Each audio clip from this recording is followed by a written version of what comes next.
Second. நம்ம கில்லி R இளைய தளபதி விஜய் சரண், நம்ம பெங்களூரு.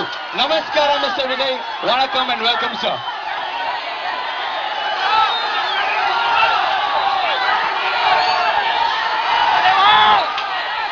எல்லாருக்கும் வணக்கம்.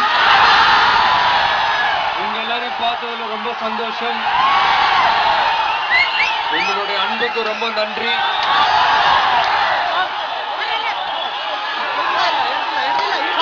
தொடர்ந்து நீங்க கொடுக்கிற ஆதரவுக்கு ரொம்ப நன்றி. தீபாவளிக்கு வேலாயுதம் வரும், உங்க எல்லாருக்கும் ரொம்ப பிடிக்கும். சோ நான் இன்னைக்கு வந்த வேலையை இந்த கடையை ஓபன் பண்ணிட்டு போறதுதான் இங்க இருக்கிற எல்லாருக்குமே நல்லது. சோ நான் அந்த வேலையை பார்க்கிறேன். ரொம்ப தேங்க்ஸ்.